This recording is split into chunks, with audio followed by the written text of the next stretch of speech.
さて今日はね、新しくアップグレードされたインスタ 360-1RS のレビューをやっていきたいなと思います。インスタ 360-1RS は、モジュール式のアクションカメラとなっていて、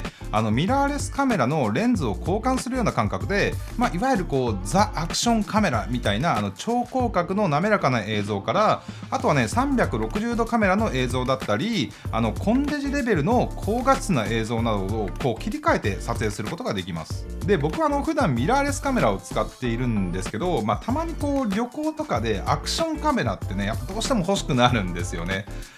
ただ、言ってもそこまでめちゃくちゃ頻繁に使うってほどではないので、こういうモジュール式のカメラっていうのは、お財布だったり荷物を少なくするっていう意味でも非常にいいんじゃないかなと思ってます。ちなみに 1RS 発売以前に出ていた1インチセンサーなどのカメラモジュールとももちろんね、互換性はあります。今回僕の手元にあるのがツイン版っていう新しいね 4K ブーストレンズと360度レンズがセットになっているものです。で、その他にも、容量が前のモデルに比べて 20% アップしたバッテリーだったり、新しいマウントブラケットもついてきます。で、このマウントブラケットは以前のものよりも簡単に取り外しができるようになっていたり、あとは 1RS の放熱を助ける機構だったり、ウィンドカバーがついているので結構ね機能的になってます。ただ前のバージョンにあったホットシューがなくなってしまっているので、外部マイクをつけたいっていう人にとってはちょっとね一工夫が必要になるかもしれません。ちなみに別売りの大容量バッテリーを使用するとマウントブラケットがつけられなくなってしまうっていうのは前のモデルと同様になってます。どうですかそれ？どうですか？どうすごくコンパクトです。これ以上の話ですか？そう、レビューアーとしてどうですか？いや、まだ使ってないまだ使ってない。いやそこはもう言えるじゃないですか。いやでもコンパクトでこれで 4K 撮れるのってやっぱ楽っすよね。あと多分画質も良くなってるのとログ撮れるじゃないですか。ログ撮れるのっていいっすよね。すげえ。そういう意味もあって結構いいかなと思ってます。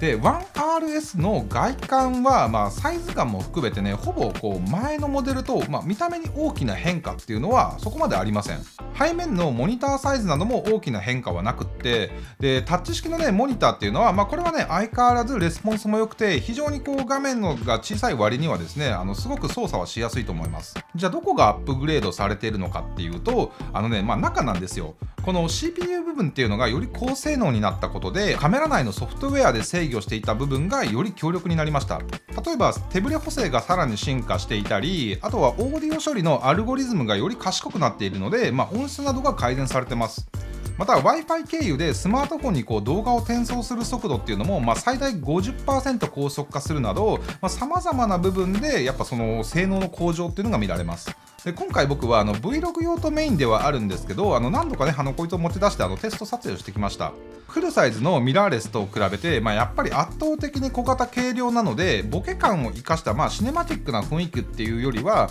より気軽に街歩きをしながら、Vlog を撮影しながら遊びたいなみたいな用途であれば、もう本当十分なねクオリティの映像を撮ることができると思います。また手ブレ補正のかかり具合を 1RS、1R で iPhone 13 Pro の3つで比較してみました。最近のねスマートフォンでも手ブレ補正は結構良くなっているとは思ったんですが、こうやってね並べて比べてみると、まだまだやっぱりアクションカメラにはちょっと及ばないかなっていう感じですね。ちょっとした階段の上り下りだったり、小走り程度の動きでもその差ね結構歴然かなっていうのがわかると思います。で、新旧のモデルで比較すると 1R が、そもそもめちゃくちゃ手ブレ補正が効いていたので、極端な進化っていうのは、パッと見た感じだと分かりにくいんですけど、でもそれでもねよく細部を見てみると、その 1R でも抑えきれなかった細かな揺れっていうのは確実に減っていると思いました。多分ね、より激しい動き、それこそスポーツなんかをやってるような映像になってくると、さらにねその差が顕著に出てくるんだと思います。またね 1RS で改善したっていうマイクの音も比較してみました。まずはねこれが 1R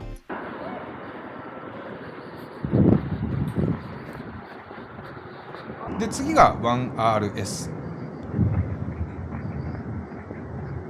これね同時に撮影してるんですけれども、1R のマイクが風の音を拾ってる箇所で、 1RS だとかなりねそこが小さくなっていました。この辺りは新しいね防風カバーのおかげなんじゃないかなと思うんですけど、波形を見てもその部分が 1RS だと明らかにね音量が小さくなってるのが分かります。またねかなり風の強い日にも試してみました。はい、今日の天気はこれ全然自撮り機能果たしてない。広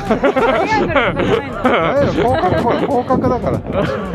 まあ絶対入ってますもんね。そうそうはい。で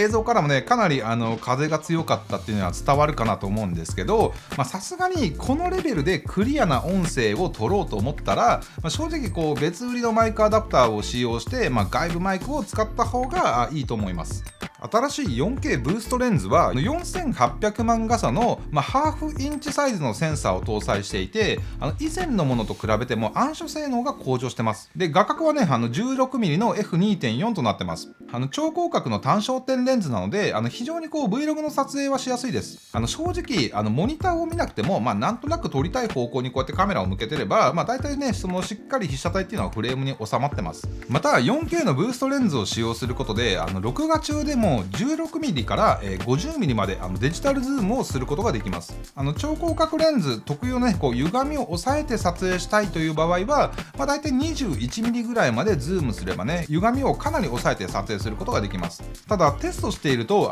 ズーム中にねこう広角側で画像がこう一瞬変な感じに歪んでしまう現象が今起きてるんですけど、現在ね僕が使っているこうファームウェアのバージョンがまだベータ版のものなので、この辺りは製品版では改善されてると信じてます。で360度レンズも今回ね少し試してみました。ちなみにこちらは以前からあるものと同じもので 1RS の発売に合わせてアップグレードされているというわけではないです。でこっちはね最大 5.7K で撮影することができます。360度カメラは、バイクに乗っている時みたいなこうカメラをね操作するのが難しい場面で、とりあえずこう360度周りの画像を全て記録しておいて、で後からこう好きなところを切り取って映像にしたいみたいな場合には非常に便利だと思います。で撮影した映像は専用の PC またはスマートフォンのアプリで簡単に編集することができます。このね編集ソフトがいろいろと賢くて例えば360度カメラで撮影しておいた映像の中から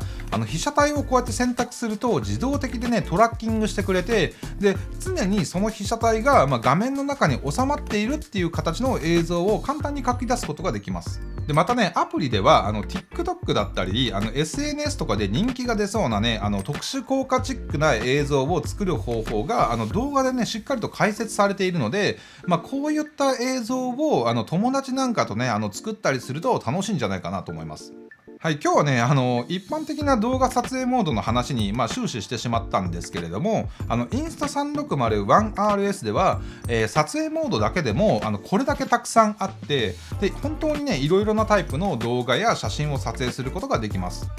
やっぱりねアクションカメラって1台持っておくと非常に便利だなとね今回ね使ってみて改めて思いました。アクションカメラっていう名前なのでスポーツとか割とこう激しく動くような時に使うカメラっていう印象が、あると思うんですけれども、ただねアイディア次第では本当に幅の広い使い道があるなと思います。例えばね僕のケースで言うと、レビュー動画とかの、ビハインドザシーンみたいなものを、あまりこうカメラとかが得意じゃない、友人とか奥さんとかにこうやって入って渡すだけで、それだけではね安定した映像を撮ってもらうことができるし、あとね防水性能とかを活かしてこうがっつり水にこうつけちゃうみたいな撮影とか、あとはねマジックアームとクランプを使ってミラーレスカメラとこう簡単には設置できない場所からね撮影してみたりだとか、あとはそうだな普段撮影している、シネマティックな映像に、タイムシフトだったり、タイムラプスのね映像を混ぜて派手な感じのね演出を入れてみてもたまにはね面白いんじゃないかなと思いました。きっとね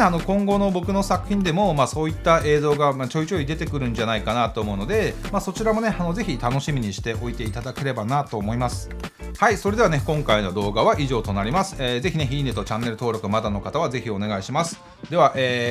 また次の動画でお会いしましょう。もうドライヤー使って大丈夫ですよ。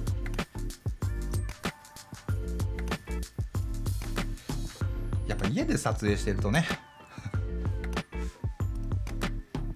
ちょっとゆっくり散策する形で Vlog 用途でどこまで使えるかっていうのが、これマイクちゃんと撮れてんのかな。鏡の代わりにどうぞ。